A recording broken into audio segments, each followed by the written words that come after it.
Hello everyone, welcome to the Proving Grounds. Today, we're getting into the thicket of blood-bathed lands of Russia in Mother Russia Bleeds.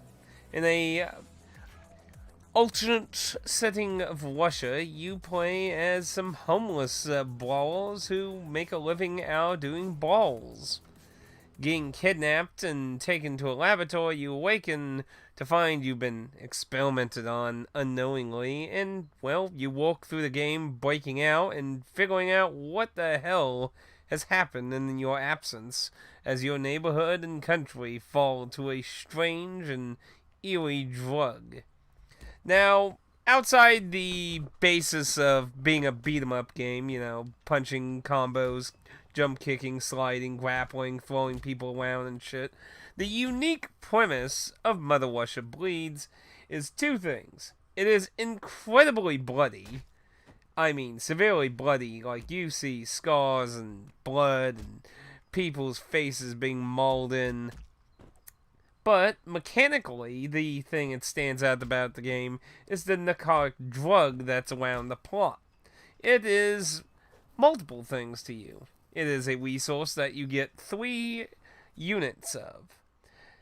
You can use a unit to heal yourself for a portion of your HP, or you can use units to boost your attack. This is basically the game's super, which allows you to move super fast and have a lot of extra oomph into your punches and kicks, sending people into walls and slamming around the stage. Overall, it's just a mega boost to all your attacks and speed overall. I found it generally more useful to heal myself through the gameplay, but it's an interesting aspect to the game because it allows you to be defensive, balanced, or incredibly offensive. So it's an interesting mechanic, and because of this, it being your power up and your health, there are no collectible like turkeys and such. They're all melee weapons and even actually guns that you can pick up still though. Pipes, baseball bats, and some special weapons like a chainsaw in one stage, a samurai sword in another stage. And as I said, there are even guns. Guns are interesting. Not a very common thing you see in beat 'em ups, because the damage they do seems to be based on your distance from your target.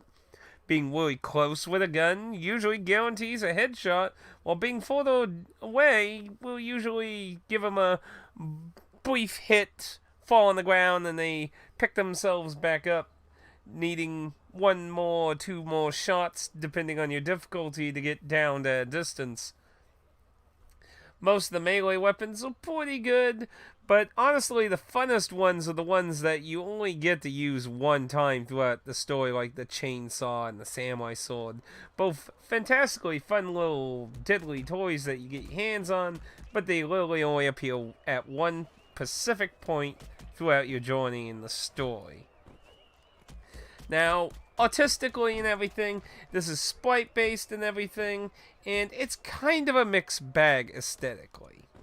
On one hand, I wouldn't describe the characters as looking super detailed, but yet they are at the same time in a way.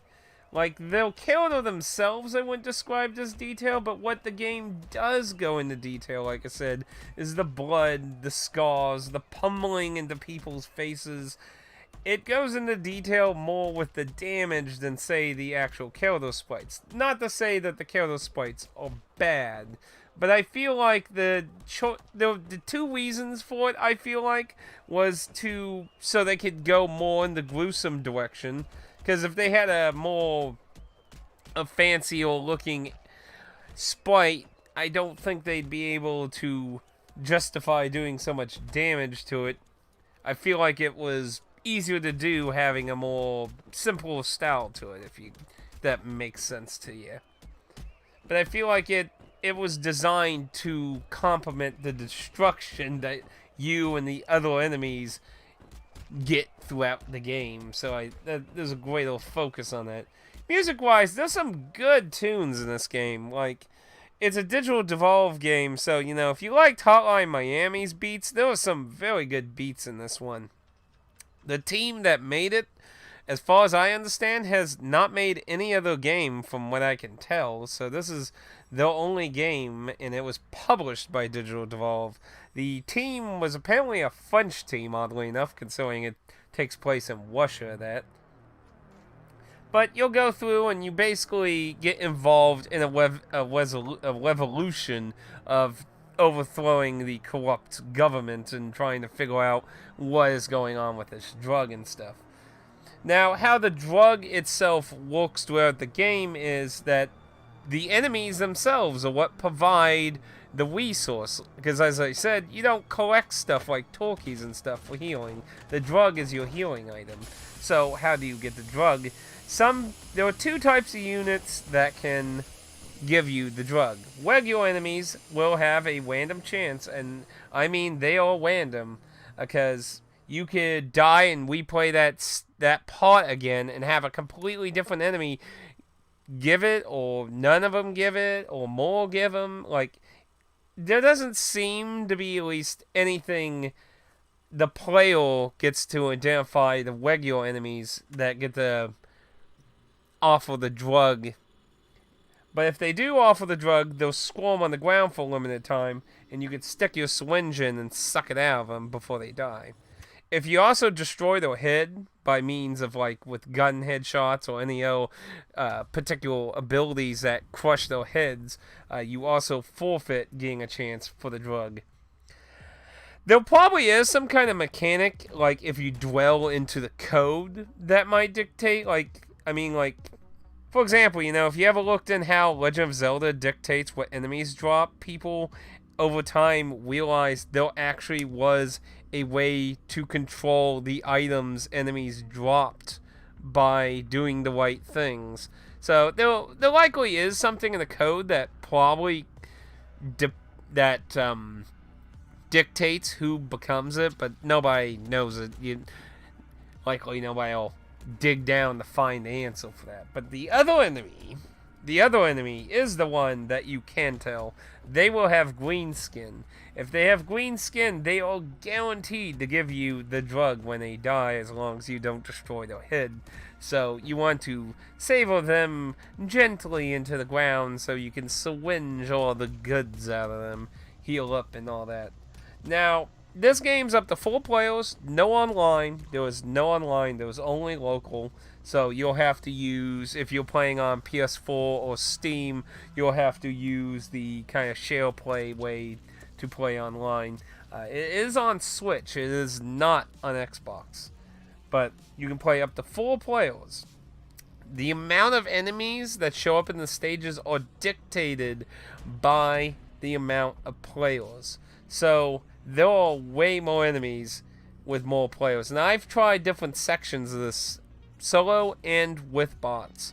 I initially played through the game all the way to the end by myself and had some trouble with the final boss, so I decided to try it with bots.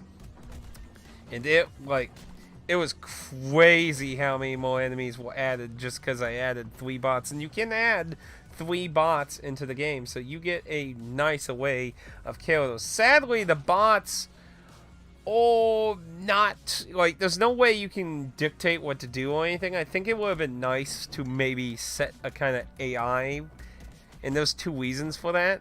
One, the difficulty definitely dictates a better idea of how you would want them to act around enemies.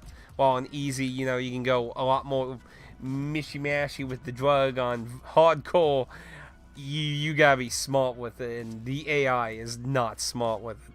Another reason has to do with the ending, but we'll get into that about spoilers. But overall, I think it would have been a good idea if they gave you an option to how aggressive or not aggressive they are with using the drug for healing, power-ups, or saving it to help allies, as you can actually also heal and revive each other by using the drug, giving it another use outside of your own personal use.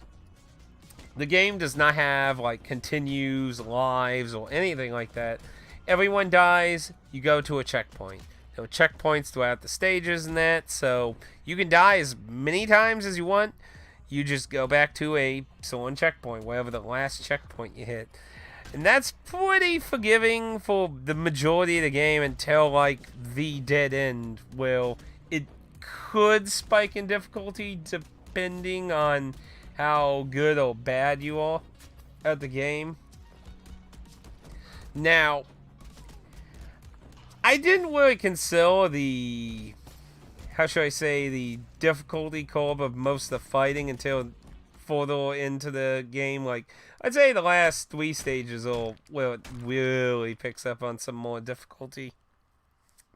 But this is a game where you also need to be a little bit smarter on how you fight a little bit. Because later on, you start getting introduced to enemies that you can't just randomly beat up in like most beat 'em ups, which is where your charge attack comes useful. It's only for your punch attack. You don't have one for your kick, but you can hold the button and you can do a charge. This is useful for the big enemies where your regular hits, they just laugh it off, grab you, and pound your head in. This allows you to fight enemies like that. Now, I would say this game doesn't try to emulate other beat 'em ups. Like, you know, a lot of games try to emulate the Streets of Rage kind of beat 'em up experience. And I feel like the creators of Russia, Mother Russia Bleeds, wanted to do a lot of different things. And while I wouldn't say run down to your store and get the game as like the must-buy beat 'em up, I definitely do have to appreciate some of the instances that happened in the game that make several fights really stand out from a lot of boss fights and other beat 'em ups. You fight a number of interesting bosses. One that I thought was interesting was actually against a SWAT team. It wasn't any individual. It was a SWAT team that walks towards you, throwing grenades and flashbangs at you, while you have to throw things back and fend off from units coming from your other side that they're marching down, slowly trying to whittle down the numbers until it eventually gets to where you have to fight them fist to fist. It was an interesting encounter, but there were definitely other encounters I wouldn't want to spoil that are a little more unique. But it definitely, I'd say the highlight is a lot of the boss encounters in several stages. They're pretty unique in a few ways in that, and I like some of the ideas they come up with, some of them. But when it comes to finishing this game, a lot of people didn't finish this game very well. Like on PlayStation, if I was to look at, let's see, Easy mode has 19.7 completion, normal has 14.1% completion, and hardcore has 1.7% completion. So a lot of people didn't really finish this game, and I feel like it's because a lot of them were expecting something more like the Streets of Rage kind of experience. And I feel like that's a terrible mindset to come into this game with. If you're looking for something definitely different in beat 'em ups, I think this is an interesting game to check out. But if you're definitely looking for a more traditional beat 'em up experience, I would recommend Streets of Rage Devil's Dale Deluxe. Streets of Rage Devil's Dale Deluxe. It's not only cheaper. Digitally, Mother Russia Bleeds is $14.99, making Streets of Rage more cheaper than it. I feel like, again, there's more replayability in Streets of Rage, as you can have different bosses that you encounter on the 4 different pathways you can go through the game, and it changes up.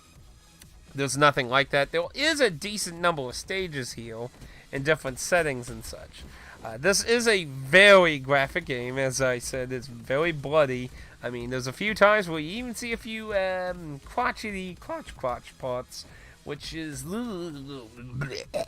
But this is definitely not a game for pleasing looking aesthetics. It is a grimy, bloody hell of a mess.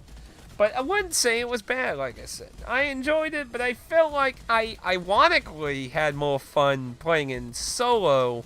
Because, like I said, the bots aren't very intelligent. They're okay for easy, basically. Normal and hardcore, depending on how you want the end to transpire, causes a lot more problems, especially in hardcore. I'm not even sure if you could really do it that easily in hardcore, honestly. It's... Oof. Now, something I would like to criticize definitely in this game, when you pick your character, you'll notice you can pick a type of drug, but you only have one drug available. There are actually other drug types that have different effects, but these can only be unlocked in the only other option, the only other mode in the game, the arena. As you progress through the game, you'll unlock an arena based off each stage, and it is a giant fight to the death to outlast waves of enemies. If you beat an arena, you unlock a new drug. Each stage has one attached to it. I have not unlocked any of these. I felt like this was a terrible way to go about this, because this could have actually added some interesting customization for replayability. I didn't really enjoy the arenas myself either, and the AI is even worse in my opinion in the fucking arenas, honestly. Oh boy, oh boy. The problem with the AI is they really love using that drug for their power-ups and stuff.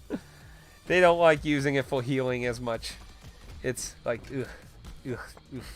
So I never really got to try out the other drugs. I didn't really consider it interesting enough to go out my way to get them. And I feel like that's a shame, because I feel like it would have been interesting throughout, like, as you progress through the game, that you get other drug types that you can switch out, and that could have been a really interesting customization idea.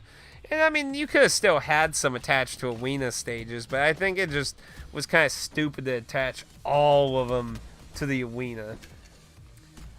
Now, outside that, you do have a leaderboard. It encourages speedrunning. You do get a timer in the middle. Not a limited amount of time to fight, but a just timer for how long it takes for the stage. So it's speedrunner friendly, get high score friendly kind of stuff. That wasn't too interesting to me in my, I don't do speedrunning and high score type stuff. And since there's no extra lives or anything, that's literally all the high score is useful for, is just getting a high enough point value for the leaderboard. So there ain't really a lot of extras for this game, and again, sadly, similar to Streets of Rage 4, I feel like there's a bit of a lacking encouragement to replay the game. I mean, at least Streets of Rage 4 has online, so you can play with some other different random people once in a while, but there's no online here, so you're stuck with anyone you know to play this game. So, I would say it would probably get old after maybe a second replay at most, which you might do depending on how the game ends. Now, of course, as everyone knows, I love my physical copies of games, my ownershipness of it, so Mother Russia Bleeds did indeed get a physical release on the Switch and on the PS4 by special reserve games. That's what it was. There's so many limited companies now. It just gets hard remembering them all. But there also was a limited one games cover, because sometimes they work with them and they have like alternate covers. So there is a alternate cover version too. But it was through special reserve games mainly. The limited one games cover is usually just a few hundred extra of that. So, but if you're interested in a physical copy for the Switch or the PS4, there are a few different versions. You had the standard version, but there was also one in the more newer set that it's a box set that's styled after the black box editions of NES games, which I really like. But it costs a little extra for that version. It also came with a syringe that actually damaged that box, so people had to actually get an extra box mailed out because the syringe damaged the original box. But the syringe pin really reminds me of the pin that comes with Dead Rising 2's PAL Limited Edition. It came with a steel case and a ink pen that was designed like a syringe also. But getting to the point, the game. There are lots of Switch copies floating around $40 to $70 on eBay, and there's a few, definitely not as many as the Switch, but there's several PS4 copies floating between 50 to 100. And of course, there's plenty in the 100 range because, you know, there's people it's like, I'll wait 5 years until, you know, they're all sold out and I'm like the only one available now. So the price point currently is all over the place on eBay. But it looks like the cheapest you're going to get is about the $40 range. And after that, 50. So if you're really interested in a physical copy, probably want to look into it while there's plentiful copies. There's a lot of copies on eBay. Apparently this one ain't moving too fast, so could try a few best offer attempts too. Yeah, here's a few. Here's a best offer, the PS4 version from Limited One Games, set to $4.99 or best offer that. So could try hit up a few of those because there's a lot of copies on eBay. Whew. But is it worth that? What do I think is the worth of this game? Because like I said, digitally it's $14.99. I think this is more of a $10 experience, honestly. While I definitely do appreciate some of the interesting boss fights and stuff, I feel like there's definitely some ideas that were left alone. Let alone there are a few weird instances of things in the game that happen. Which, to be fair, Streets of Red, which I just, you know, recommended more over this, also had its weird problems in 2, so it's not 100% perfect either. Also, something odd that while talking about this, usually I have the game running in the background so I can kind of refresh my mind about the menus or something on the fly if I need to while I'm talking about it. But you know, something is really weird that I've also found that's kind of weird about the game is apparently the longer you're standing around in some part of the stage, the game starts massively lagging. I do not know why it's doing that. It seems to fix itself once I start moving on, but for some reason, apparently just sitting there starts causing the game to massively lag.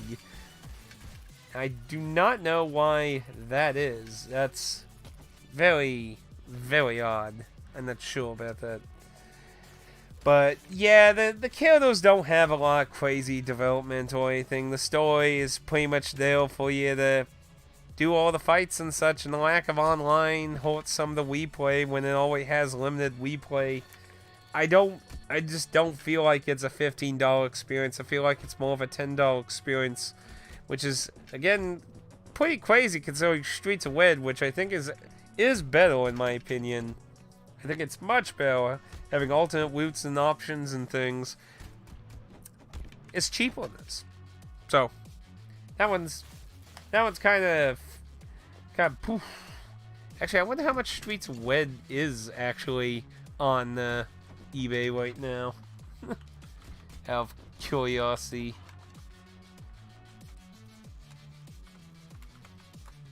Compared to the tons of copies on there. Yeah, they're starting to go up there. There's 2 that are in the 40 range, but after that, it's 70, 80, 100. So, Streets of Red is always starting to go up there in price. But I don't think the physical version's a big worth it. Like I said, it's on Switch, PS4, and Steam for $14.99. So if you are interested, I probably would just wait for a sale on the game myself. But, you know, that's kind of depending on you. And it is on GOG also, if you want DRM-free, of course, because Digital Devolve is a supporter of DRM-free titles. So you also have that as an option for DRM-free, of course, for PC. But in the end, I feel like there are much better options. It's not terrible. Like I said, I would say if you're looking for something with some interesting bosses in a beat-em-up setting, I would check out this game. Other than that, the only real selling point I'd say is just the extreme violence. As much as the drug idea is an interesting idea, I don't think it's enough of a selling point to make the game, like, fantastic or anything. So, those are my thoughts. I think it's about a $10 value. I'd wait for a sale if you're getting it digitally. But again, if you want physically, you might want to look into it now, because right now it's pretty plentiful at a more lower, how should I say, more reasonable than the high-end range of things, usually. But with that, let's get into spoilers, what I think about the ending and stuff. So, the final boss, like, if you look up the final boss, there's a lot of people that do not like the final boss of this game. I both like and hate him. Like, when you first encounter the final boss, he is fucking confusing, Willie. You're not sure what the hell's going on. The mechanics aren't very well established. The first phase, you have these walls closing in with doppelgangers of the four killers, with swinges they're trying to stab in you. The idea of this part, which this is the most easiest one to understand, is to get the syringes and throw them at the walls. After doing this so much, the walls back off. In the second phase, where it starts becoming more confusing, weird arm things come down in the vein of like Isaac's mother and Binding of Isaac, and these syringes with legs come up to you. Now, you can't beat up the syringes that come after you. You have to dash around when they get on you to get them off. And it's kind of confusing because, you know, your first instinct would be to try and fight them off or something. Now, you can get them to attack the arms and that by accident, but that's a little harder to set up. Easier said than done. But the object of the second phase is destroy the arms and that. And then the third phase kind of is actually two more phases, really. The fourth phase being a harder version of the third phase. But the third phase, the skeleton killer, that's on the cover featured in the artwork, who's a hallucination the killers slowly see more and more as they progress through the game because of the drug, comes down to beat the living shit out of you. Now, he has a few different attacks. Again, you have to kind of experience them to get an idea, but once you get the idea of how he works, you can actually dodge him pretty easy. He has a ghost fist where he'll appear, do a punch forward, and then disappear.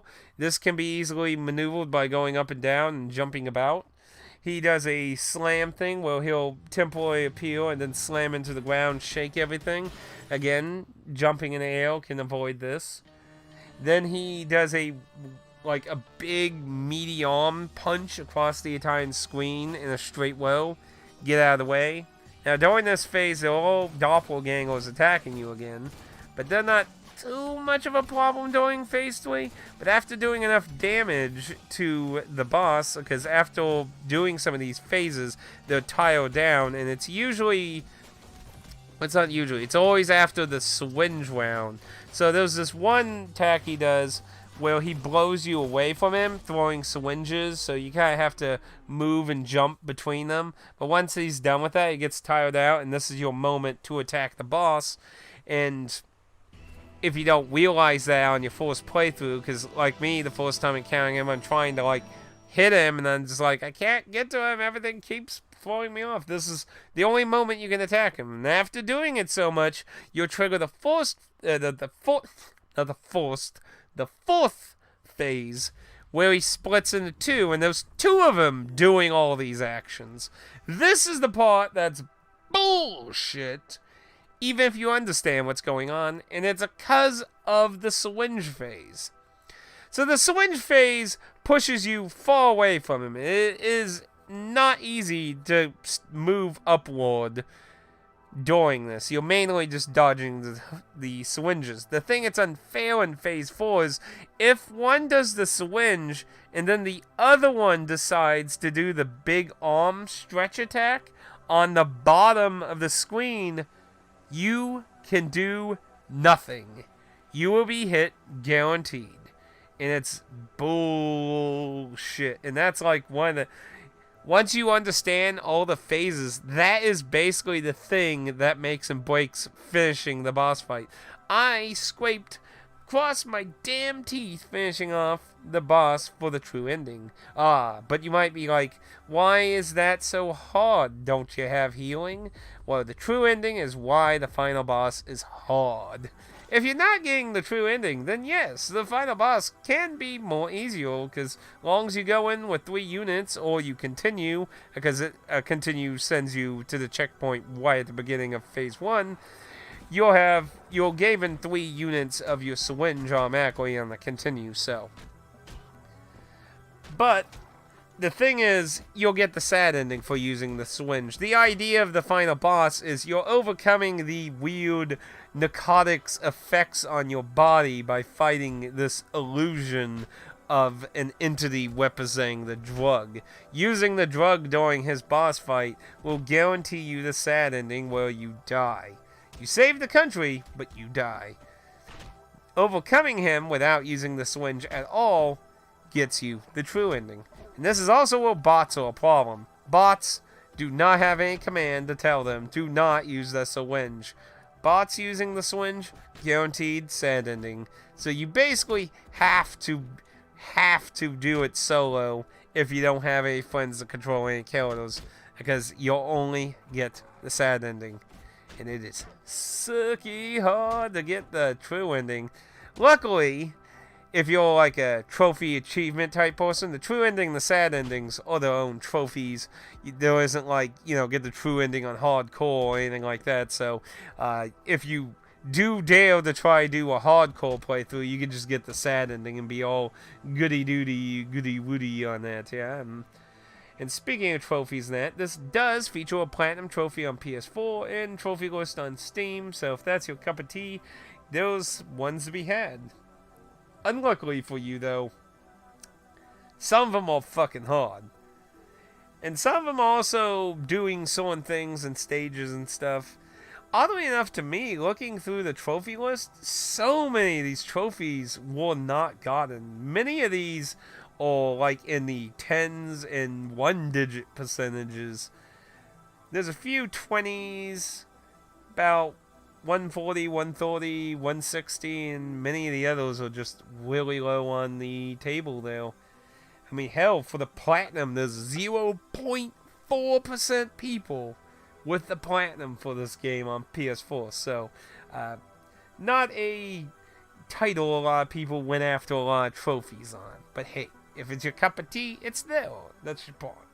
But those are my thoughts on Mother Russia Bleeds. It's interesting, some of the ideas they did, but that's about all it really had. I would like to see the developers to take some of these ideas and maybe try a sequel or a spin-off game using the ideas or something. Because I feel like there is some potential with how the swinge works. Like, it's an interesting idea to have it be basically your superpower and your healing. But I would like to, I would really like to see more ways to add replayability to stages, like secret paths, alternate routes. That's what I really appreciate about Streets of Rage. It's not something a lot of beat-em-ups do. It's occasionally done in a few, but not very often. It's pretty far between when it should be a much easier thing to do in games nowadays. Especially if you're going in a 2D route. If you're going in a 3D route, you can maybe argue a bit more about, but anywho, those are my thoughts on Mother Russia Bleeds. If you feel like you learned anything interesting, please feel free to leave a like, and if you feel like you learned nothing interesting at all, feel free to leave a dislike, guilt-free. And if you have any questions, please leave a comment down below or message me on Twitch. And until next time, be careful out there in the snowy fields of Russia. Some say the fallen empire is still out there.